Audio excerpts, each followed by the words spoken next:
And what did you make of Sophie Cunningham's flagrant foul on JC towards the end? It was a flagrant foul. You think it's like defending the team, or how do you view just how it opens? I view it as a flagrant foul. That's the game too. Yeah, well, I mean, you guys came for basketball. Yeah, Let's talk about basketball. Yeah. Come on now. What do you think of just how you all were able to pull in the second half, Caitlin, in particular? We're going to the Commissioner Cup Championship. Let's That's go! pretty exciting. Y'all want to talk about that? Let's talk about that. What do you think, again, in second? Caitlin Clark is now headed to the Commissioner's Cup Championship. That's definitely exciting. If you want to talk about that, let's dive in. But on a more serious note, the WNBA might be putting itself in danger. Its biggest star, Caitlin Clark, is reportedly nearing her breaking point, and the rumors about her possibly leaving the league are getting stronger. Every day, this isn't just about rookie hazing anymore. It's about physical incidents happening right on the court and referees choosing not to act. It's about a league where jealousy toward its own rising star seems to be growing. And the media, they often end up blaming the very person who's being targeted. Now, a shocking rumor is spreading that Caitlin Clark is planning a bold exit strategy. A move so powerful it could expose the league's deepest issues and possibly leave the WNBA struggling to regain the spotlight that she brought in the first place. NBA record. This is her second season. And you put the numbers together, that's like 10 seasons. That girl did it in 10 seasons. That means she had won a season. Caitlin Clark is... when Caitlin Clark gets to 10 seasons, she's going to have 100 of these. And y'all can't get a girl her roses. Now, I don't like the fact that she be getting woke because she don't want all these lesbians to be mad at her. At the end of the day, is the woman putting in the work, she's putting in the work. To truly understand why Caitlin Clark might consider leaving, you first need to grasp just how massive her impact has been. This isn't just about numbers. The stats aren't quietly telling a story. They're shouting it loud and clear. We're talking about a one-woman economic boost. Before Caitlin entered the WNBA, the league was still fighting for national attention, seen by many as a niche sport. But the moment she arrived, everything changed. Watching WNBA games became a must. It wasn't just Indiana that paid attention. Every city she visited saw a spike in excitement. Arenas that once had rows of empty seats suddenly sold out. The demand was so high that some opposing teams had to move their games into larger NBA arenas just to fit the crowds coming to see her play. This is all going according to plan. This is ideal. Caitlin Clark is holding up her end by being awesome and by being a trash-talking jerk on the court. Love it. Her teammates are holding up their end by having her back. The other players in the league are holding up their end by not liking her. Perfect. Couldn't have written a better script. Caitlin is talking trash to this girl. This girl's hard fouling her. Her teammate Sophie Cunningham, who got a black belt in Taekwondo at the age of 6, she's like, I will F you guys up. All of it's great, and Caitlin's a killer. 10 out of 10. When her jersey was launched, it quickly became the top-selling item among all athletes, across every sport.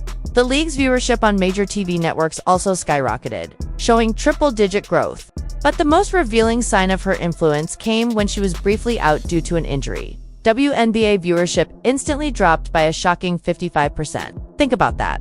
One player misses a game, and over half the league's entire TV audience vanishes. Caitlin Clark isn't just a star player, she is the market. She's the one generating the revenue, even covering the salaries of players who now seem to resent her success. Is driving the WNBA insane. It's to the point that she may need to step away from the WNBA, have a billionaire come in that has the money to prove a point, and say, Caitlin, I'll pay you $50 million just to see if the WNBA can make it without you. Let's go create a completely different league and expose the hell out of the WNBA just to embarrass this Angel Reese girl that Jameel Hill just said she could go down as a Michael Jordan of WNBA. However, despite all the revenue and attention she brought to the league, her debut felt less like a grand welcome and more like an ambush in a dark alley. It quickly became clear that many defenders had adopted the same game plan.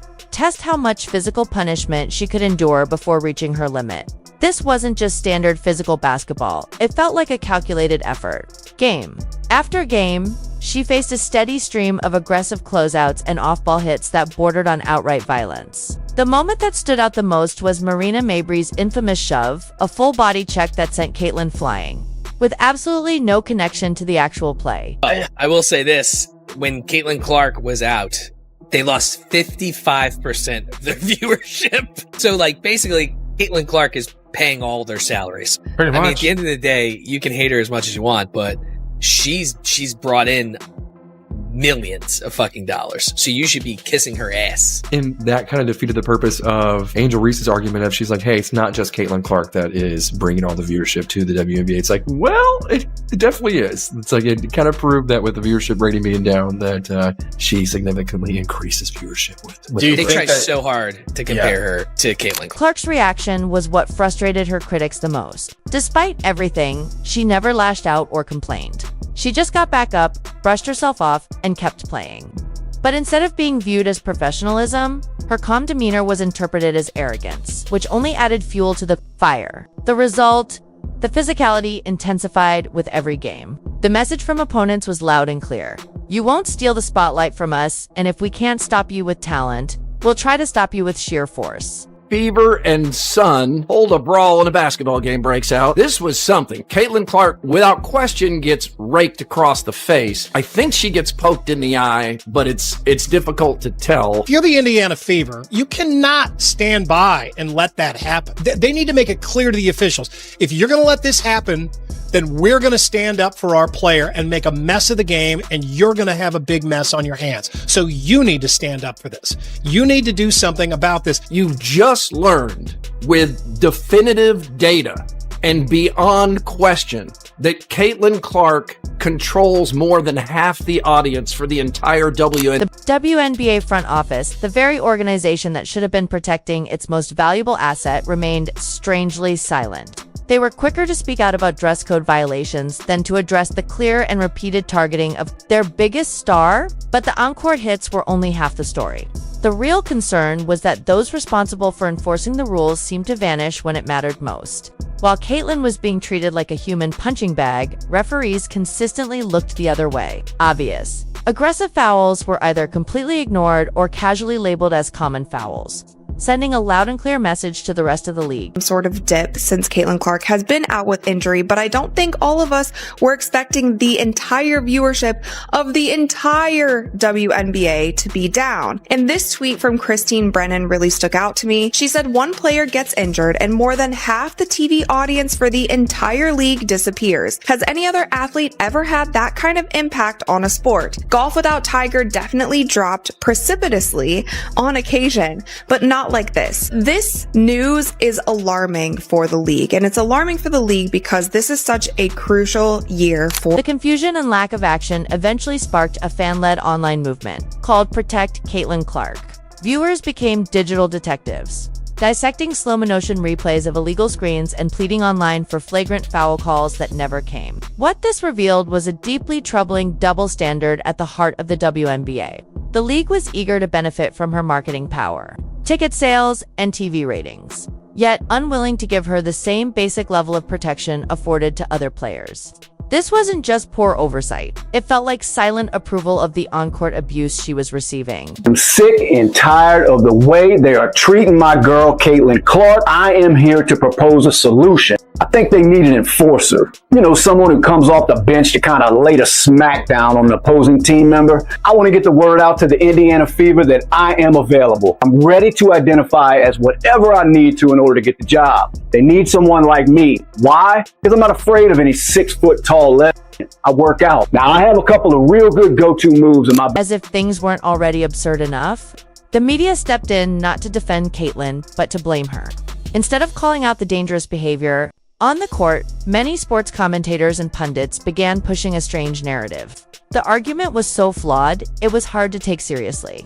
They claimed that Caitlin brought the aggression on herself because she was too confident and talked trash before games even started. But this is professional sports, a world driven by ego, fierce competition, and mental strategy.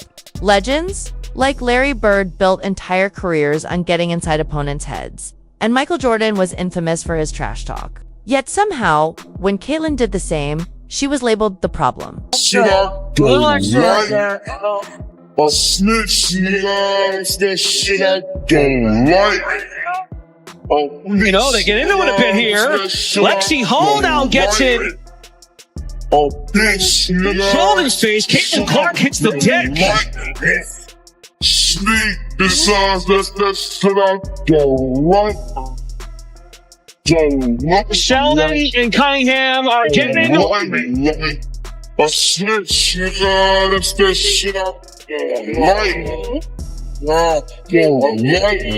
Caitlin Clark with a few words with Jason. The WNBA's message came across as both twisted and unmistakable. If you're a confident woman who can back it up, then you somehow deserve whatever comes your way. When male athletes display that same fire, it's praised and remembered as part of their competitive edge. But when Caitlin Clark shows it, she's accused of breaking some invisible rule, one that apparently justifies physical retaliation. Fans were outraged watching commentators go out of their way to defend a violent shove, dissecting Caitlin's posture or demeanor as if she had somehow brought it on herself.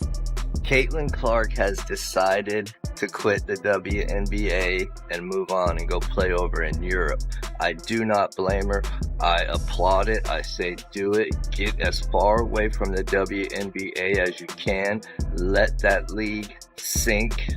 Okay, do not help them, Caitlin. Get away. I believe you could create your own league, okay? You could be the fucking player that creates whatever, the next professional women's basketball league.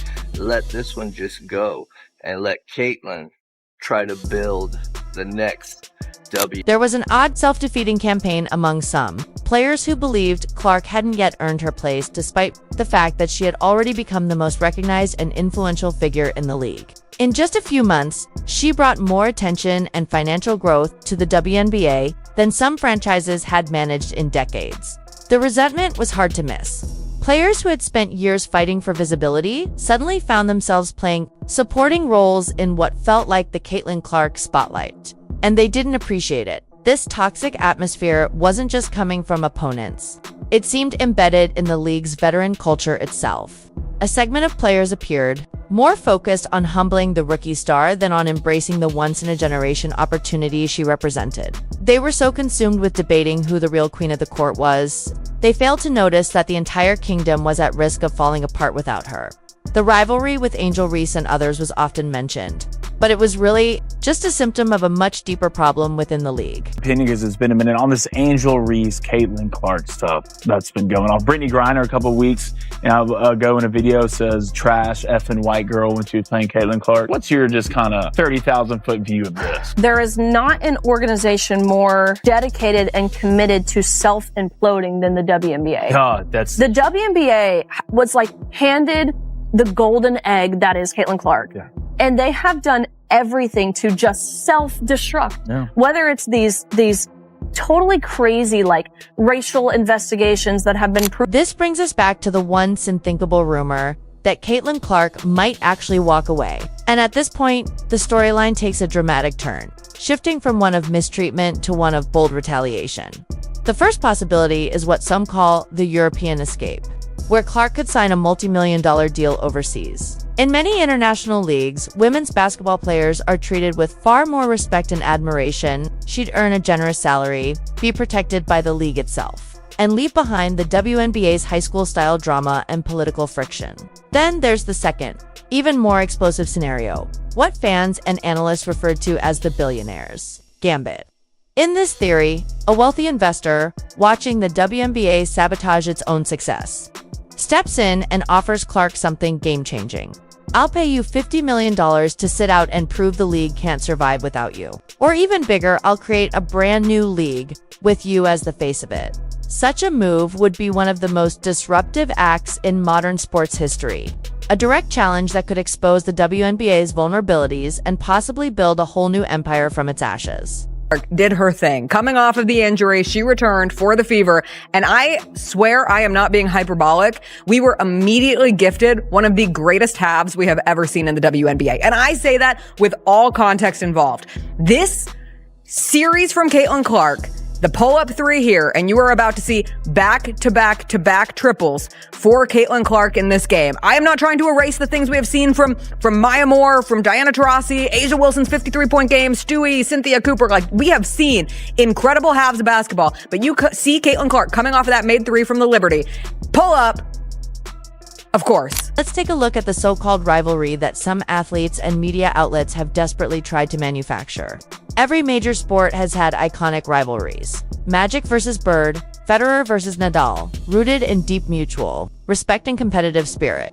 But what's happening with Caitlin Clark isn't that it's not a real rivalry, it's a one-sided fixation. This became obvious when Angel Reese delivered a flagrant foul to Clark's head and was later seen being celebrated by her teammates on the bench.